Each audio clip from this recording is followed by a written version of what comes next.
Welcome everybody to the Daryl and Boo show. I'm Boo and this is Daryl. Daryl, how was your weekend? Weekend was nice. Obviously beautiful October fall weather here. So just got out and enjoyed it.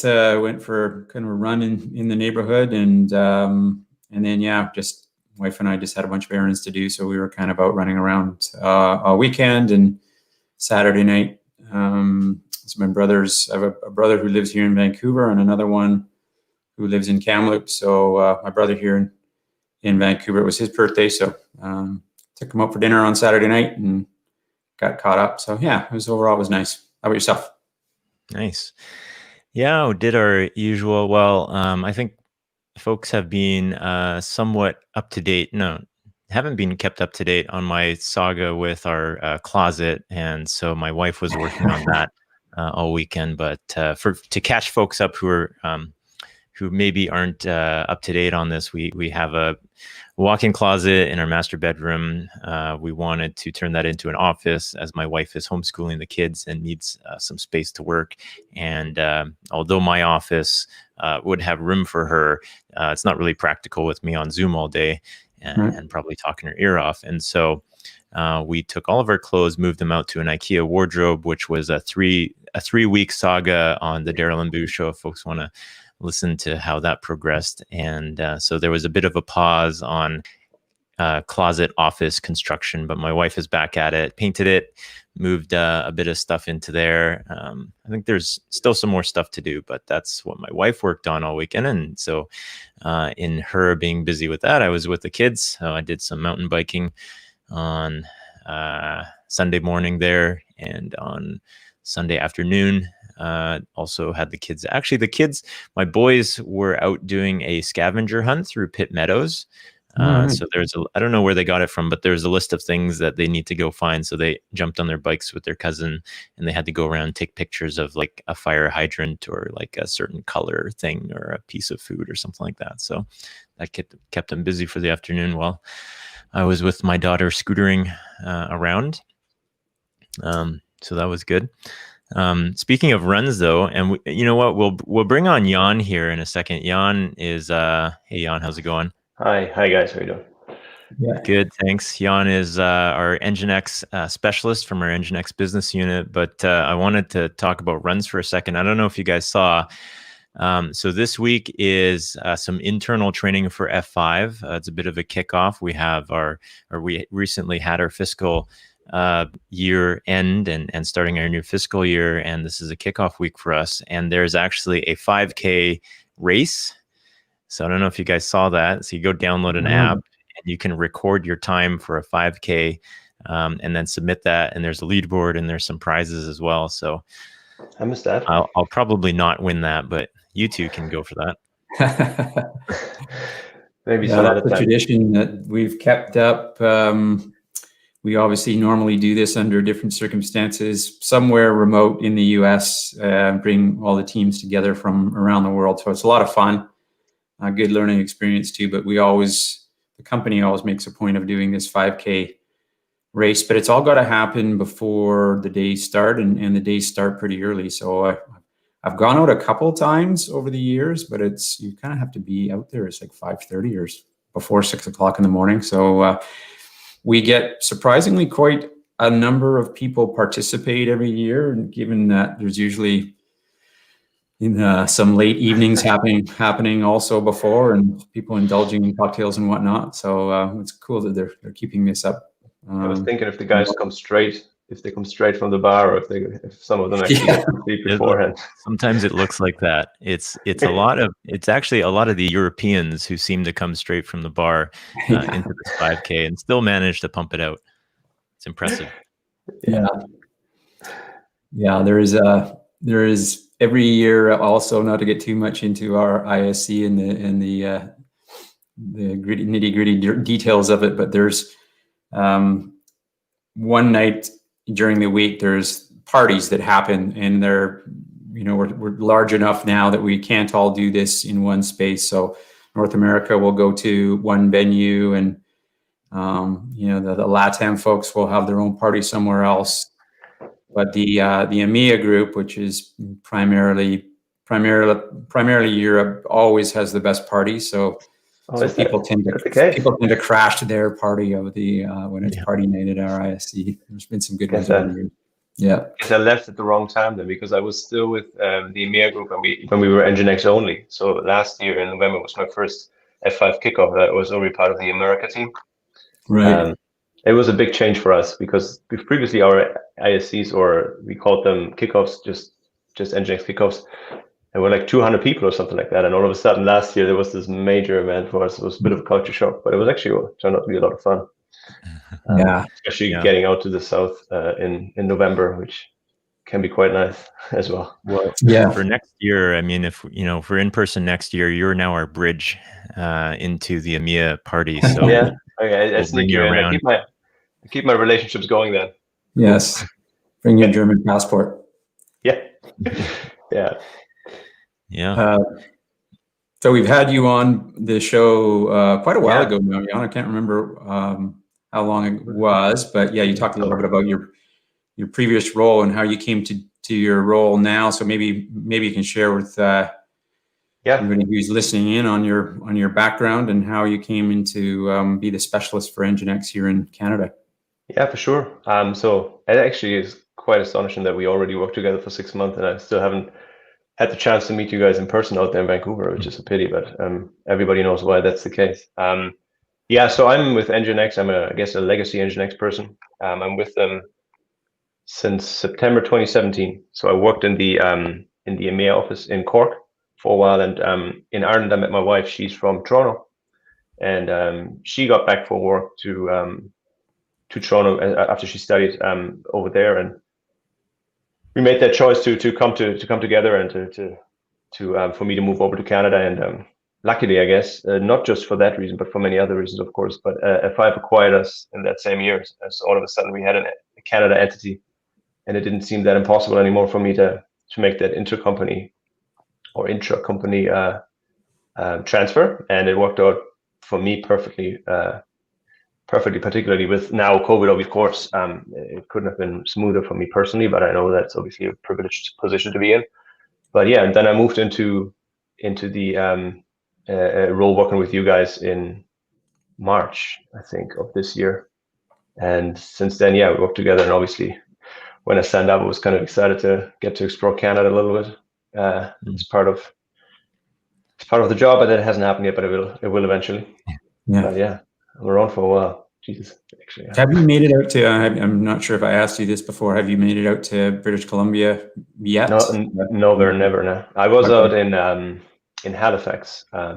So in 2001, my parents and I made a trip I was 11 at the time, to Canada. We drove from Toronto through Montreal, Ottawa, Montreal, Vermont, Maine, Vermont. I think that's direction via the Niagara Falls back. And then a few summers ago, my wife and I went out to Halifax as well. So I got to explore that area a little bit. Yeah, but I haven't had a chance yet to go further west to meet you guys and Matt and Vlad out in Alberta. So that's still on the list because I heard so many amazing things about it. Especially with the mountains and stuff, which is not really, there's no mountains here in Canada. in Toronto, I mean, in Ontario, it's pretty flat. Yeah, Halifax. I've never been to the Maritimes myself. It's we tried to do it a couple of years ago, and just travel plans didn't work out. But definitely would love to explore that. Halifax is supposed to be quite like the city that I grew up in BC, Victoria. Obviously, in a harbor city and similar sort of size, and from what I hear, a bit of a similar feel too. So it feels a lot like Ireland too out there. So it was actually an easy transition from Ireland to Halifax and then to Toronto, which is obviously much more North American. But it's crazy to think that you guys, how long is the flight for you to Halifax? Probably like 7 hours or something like that, 8 hours maybe, something like that even. Yeah, I think it'd probably be even a little bit more than that. It's you have to fly into Montreal, which would be 5 hours, and then whatever it is from Montreal to Halifax, probably 2 or 3. Yeah, it's crazy. Yeah. Welcome to Canada. Well, exactly. Speaking of Montreal, so we've been trying to incorporate our own commentary on the news these days, and so I brought up a couple articles that I thought would be interesting. And so, speaking of Montreal, I thought of this one here. This woman played the lottery for the first time and won $70 million on her first ticket What are the odds? in What Montreal. are the odds? Yeah. I have a friend. He screwed. So they have behind the kitchen wall. There's the living room, and he screwed his TV on there. And later that week, they had a plumbing issue in their condo building, and then they had to screw over, like open up all the walls to check the different pipes. And turned out that he was screwing into that wall with like 10 different pipes going down, but he hadn't hit one of them. He was very lucky, but he hadn't hit one of them. And obviously, the guy was saying to the plumber was saying, you should definitely play the lottery today, because I guess the chance for you to win is pretty high. 7 million is a lot, though. It's probably close enough. That sounds like something that I would do. That lucky. Well, yeah, well, she pulled it off, $70 million. So she claimed it in Quebec. So this is Lotto Max. So it's an opportunity for anyone in Canada. $70 million. Let's see. This woman married, or if she's gonna have a number of suitors if she's not. Yeah, well, what's interesting is they have a robot in a lot of Quebec there called Sarah. And that's who, for social distancing purposes, so that's who actually gave her the prize as well. Oh, cool. She probably has a lot of old fans reaching out to her. Yes. Yeah. Well, we went to elementary school, remember? Yeah, exactly. Yeah. And bringing it back to Vancouver, another article I pulled up here. So, well, not an article, but snowfall warning now in effect for parts of Metro Vancouver. So it sounds like we are in for some cold weather this week.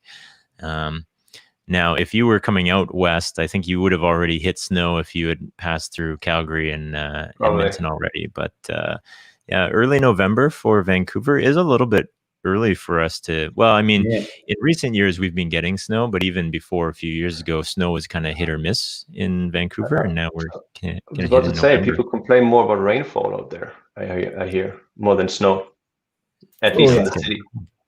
Yeah, there's no point in complaining. It starts in November and ends in June, but that's like clockwork. We had our first snow, I want to say, the week before last week, and now last week was 20 degrees Celsius or something. It was super warm. It's quite a change. Yeah, my friends on the weekend send us pictures from. They live in Waterloo.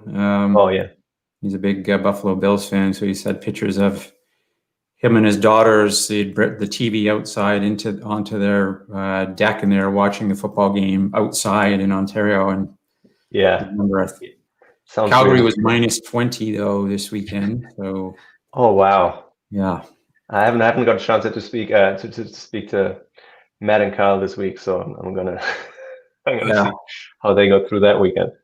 Yeah, quite a diverse climate. Yeah, but they'll tell you it's sunny, so they're always optimistic that even despite it snowing so much and being so cold, at least it's sunny there. Yes, that's the attitude they have. Some solace in that.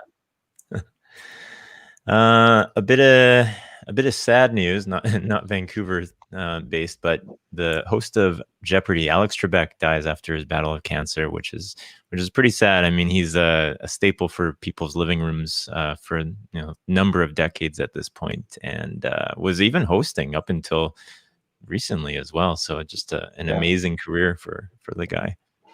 Pretty sad. Yeah, and he battled that. Obviously, that's pancreatic cancer is never a great diagnosis, but it almost looked like he was going to have a full recovery there a while ago. So yeah, that's sad. A bit of an icon in Canada and a really, really bright guy. Yeah, internationally, I think known and probably admired as well. Pretty sad news. Interesting. But it's another one here. Metro Vancouver residents believe ride-hailing is better than taxis in key factors. So what a surprise. Uber is actually very popular once you bring it into a city like Vancouver. Yeah, that's well, we won't call that the news of the day. Yeah, it's still, it hasn't reached out here in Pitt Meadows. When I pulled up Uber yesterday because I was actually looking at ordering some Uber Eats when I ran out of dinner ideas there. But there was no Ubers anywhere close Really? to Pitt Meadows at this point. Is that Yeah, well, I'm about an hour away from Vancouver, like downtown Vancouver, so we don't quite because have. people haven't adapted it, or is there regulations in place or something out there? It's so popular everywhere. Yeah, no, I mean in Vancouver, we now have it. So you're probably not familiar with their long saga and trying to get Uber into Vancouver, but like other large cities, the taxi companies hold Gotcha. a lot of power politically. Yeah. And in Vancouver, the taxi companies were able to fend off Uber for a very long time until just recently. They kind of broke through. It was similar in Ireland, actually. They had it. They had it also. I think I'm not sure if they still have it banned or if it ever was banned, but it was never really a thing. At least where I lived, but for the time that I lived there. But then taxis ended up to have like basically the same app, just not Uber, but for taxis. So I guess ultimately for the consumer, it was the same benefit. I guess that they got that service. I mean, that's really what it's all about, I guess. Yeah, I think. Well, there's a couple advantages I think to the app. I mean, once our local company or taxi company here does have an app. I think there's an app that has been made available to taxi companies where they can just rebrand it and then just throw on whatever thing, and it's like the exact same app. You go to a different city, download their app, and it looks almost the same except for the logo. But a couple of things that are missing from there, I think, is the two-way feedback, right? Okay. So I have a good Uber ride, I can give 5 stars, but that Uber ride, the Uber driver wasn't happy with me, he can give me 1 star if that ride didn't go well on his side too. I know. I mean, I think everyone enjoys typical Daryl and Boo conversations Exactly in cab rides. So I don't know. I would never get a 1 star, I'm sure, but cannot imagine that. I got one. I was late putting on my mask, so my own fault. But the guy gave me a bad rating, and I actually got a message from Uber the next day, basically slapping me on the wrist for putting my mask on too late. Oh wow!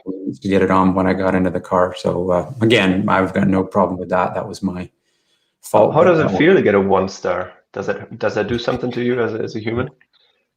Yeah, it's for me. It's been my whole life. I've been. Who knows? I'm used to getting 1 stars. Delete the app, create a new profile at that point. Yeah, exactly. Start from scratch. Throw this away. Yeah. I just claimed it was fraud and. Probably, yeah, exactly. I mean, just from that, how important ratings are.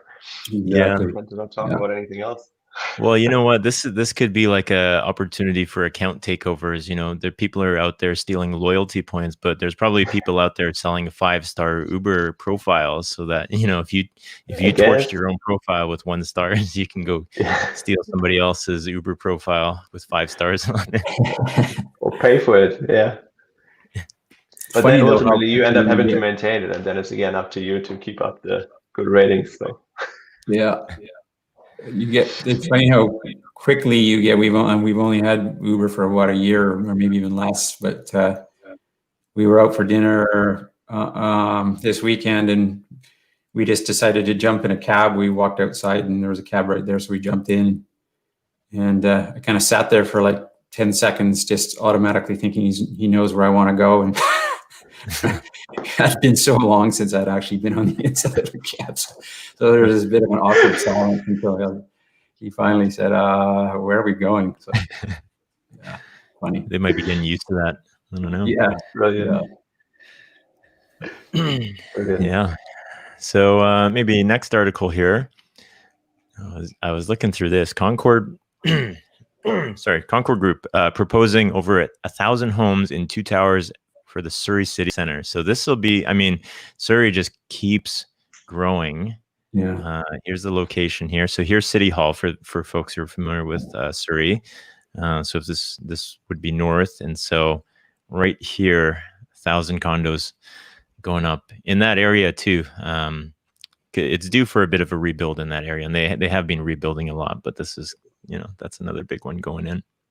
It's going to be end up being a nice area. I think it's sort of watched it evolve as City of Surrey is a customer of ours, so we've been going to that office for quite a number of years, and just watching that little area evolve. I think it's going to be quite nice. And is that the only tower there, or is there already other towers? Or how does the rest of the neighborhood and the environment look like? Is it a lot of towers, or is it more like townhouses there? City Hall itself has a hotel or tower like right beside it as well. Okay. City Hall is just brand new, enormous. Wow. What's that building? The SFU building as well. Big tower right there. They have a mall right there. That SkyTrain, so our rapid transit, there's this what we call SkyTrain. It's a monorail that isn't always in the sky. It's actually underground when it's downtown. But that station, I believe, is like some sort of rating for like the most amount of crime in that Surrey Center SkyTrain station. So I think that'll evolve when the face of that area changes. And it already has started to. But. Yeah. Wow. Yeah, it's traditionally been on a bit of a rough area. Okay. Not a place you want to kind of spend time, but yeah, they're doing a nice job gentrifying that, and happening in other parts of the Lower Mainland also, areas that used to be kind of less desirable, a little more gritty, are being developed, which is great. I guess part of that is just some of them are actually close to the things like the water, and naturally that's going to happen. And also, I think it's just the amount of people that continue to kind of flow into British Columbia and the Lower Mainland is we need to build. Grow and grow. Build, yeah.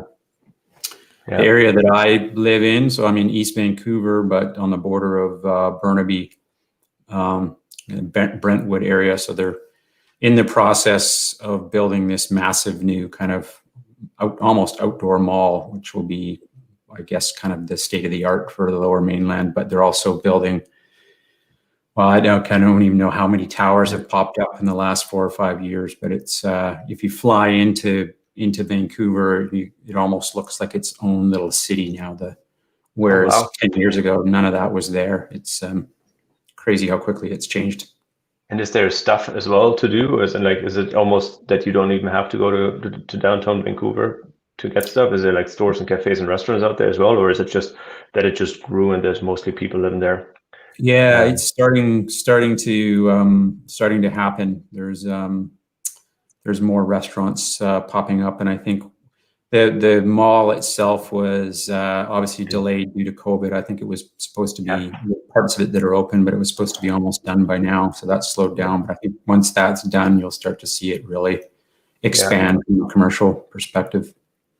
I hope you can push out these low-rated Uber passengers out of your neighborhood a little. Put back on the SkyTrain.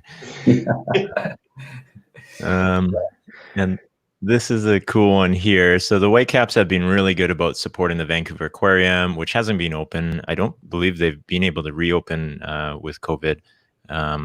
Maybe they have, but they've had some funding issues, and the Whitecaps have been great about partnering with them to help fundraise. And so their latest venture here is ugly Christmas sweater masks.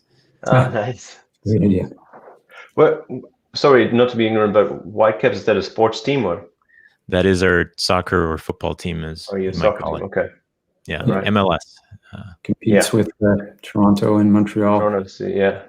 So we play, if I'm not mistaken, we're not allowed to play in Vancouver, so I think we play our home games in Portland all the time. Is that right, Boo? Portland in the US? Yeah, I think there's most of the teams that we play, Seattle, Portland, obviously they're West Coast teams, so it didn't make sense for all those U.S. teams to try and fly into Vancouver. So I think they've adopted Portland as their home stadium. But I think they played their last season in a bubble anyway, right, from start to finish. Yeah. I think so. Yeah, I used to go to more Whitecaps games. I had season tickets for a number of years and let those ones go. So I don't follow them as closely as I used to, but I'm pretty sure that's the case. Okay. Yeah. But the season should be over now anyway. So those masks do look a bit ugly, I have to say. So these are 1999. Yeah, amazing. I will, I think the mask thing, we'll probably have them for a few more months at least. Great opportunity to fundraise or profit. I think TELUS has done some as well. We should probably do a Daryl and Boo run of masks for $49.99 and $1 can go to Vancouver Aquarium or something like that. Yeah, the rest goes right into our pockets. We're exactly take advantage of this situation as much as we possibly can. We'll fund the Daryl and Boo Christmas party. Yes. Be the worst Christmas party of all time. I think we're coming up close to the bottom of the hour here, Jan. So again, thanks for joining. But maybe before we close off, some pretty cool stuff happening with NGINX, and we're starting to have more and more discussions with our customers here in BC about use cases around NGINX that really kind of tie quite nicely into, sometimes they're just standalone, sometimes they're kind of tie nicely into what we're doing with Big IP, but maybe a quick minute overview on some of the things that we're talking about these days with customers around NGINX. Yeah, of course. So I guess the key use cases that NGINX addresses are obviously close to the application use cases, right? So anything related to Kubernetes clusters, Kubernetes deployments, where you need an API gateway, Kubernetes Ingress controller, or even a WAF, right, living right with the application. Those are the use cases that we mostly talk about as organizations shift their focus more and more to their applications. And of course, that interplay between NGINX and F5 is pretty unique. How we both address very different use cases, but are part of the same hub. I think that's a very unique offering. But yeah, the conversations that we have on the NGINX side are Kubernetes, cloud native. Those are the use cases we address, and more and more conversations every day. Which is the way the world is going these days. So we'll expect to have you on with more discussions with our customers as the year progresses. So looking forward to it. Right. And very hopefully come out and see you guys in person. Yes, for sure. Looking forward to that. Lots of stuff to show you. Yeah. Might not make the Daryl and Boo Christmas party, but for sure next year you'll be invited. Do the make sure you buy one of our masks though. $49.99. Of course. Yeah, thanks. Yeah. There's a staff discount, so it's $48.99 for you actually. So appreciate it. All right, guys. Thanks for having me on. Have a good day, guys. See you guys. Bye. Thanks for checking this out today. If you're watching via YouTube right now, go ahead and click subscribe down below. Also click the bell for notifications. That way you will find out when we are dropping a new video or when we're going live.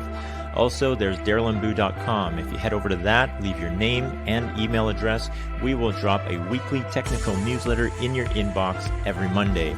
Also, this is available via podcast, Apple, Google, Spotify. Head over to one of those, hit subscribe, and you'll be able to listen to us in the car on your commute or during a walk or a run. Thank you very much, and we will see you next time.